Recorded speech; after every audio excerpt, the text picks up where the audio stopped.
Alright, this video is to review motion graphs. I know we've done these before, but I just wanted to give you one more reminder or review.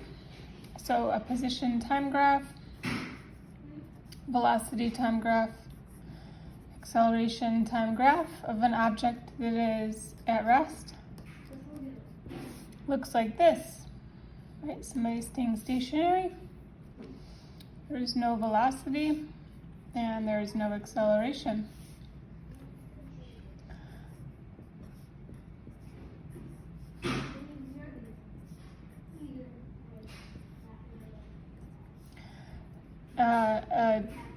Motion graphs of an object that's moving with a constant velocity look like this. You're changing your position steadily on a position time graph. You have a constant velocity on a velocity time graph. You have no acceleration on an acceleration time graph. I do want to note that the area under the curve for velocity time graph gives you displacement. So if we take a look, there's no area under the velocity time graph here, right? So there's no displacement, right? You would do your area here, right? Base times height, because you're looking at a rectangle. The slope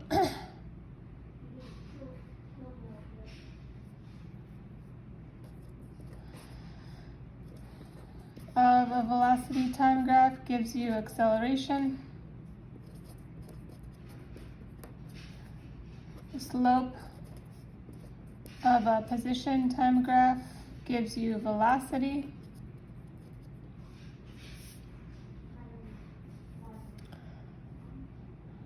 All right.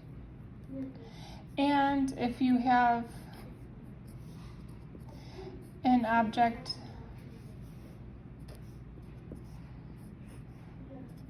that is accelerating, you'll have a curved graph on your position time graph because you're changing your rate of changing your position, and you have a steady slope on a velocity time graph, and you would have a steady horizontal line, non-zero, on your acceleration time graph.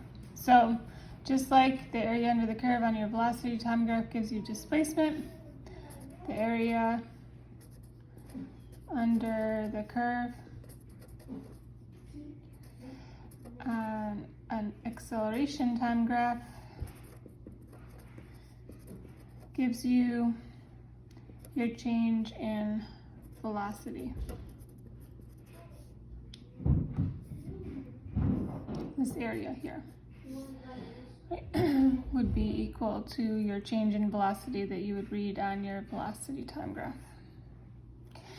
So just so we can see this a little bit differently, right? The slope on your position time graph, right? The slope is your rise over your run. In this case, it's my rise, which is my change in position, over my run, which is my change in time, right? That gives us our average velocity. On a velocity time graph, you take the slope, your rise over your run, right? It gives me my rise is my change in velocity over my run, which is my change in time, which gives me my average acceleration.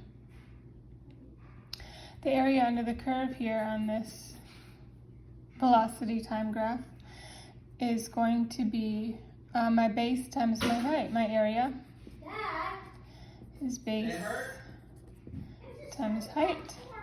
In this case, my base is time and my height is velocity.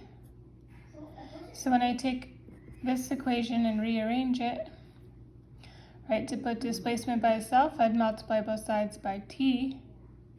So So that would give me my displacement is equal to my time times my velocity. Same thing with if you have an acceleration time graph. This does not match any of the other graphs. In fact, I'll just draw it with the same slope, right? This is something with a constant acceleration, a constant velocity. This is something with a constant acceleration. And this is something that is constantly changing its acceleration.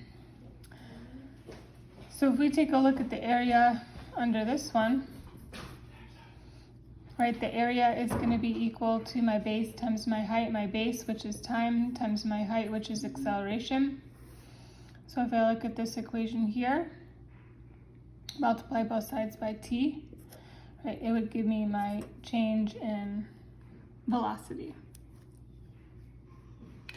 So I didn't include the 1/2, even though you should when you are doing a triangle, but it does not take away the relationship between why the area under the curve on a velocity time graph gives you displacement and the area under the curve on an acceleration time graph gives you your change in velocity. All right, that was a short video on motion graphs.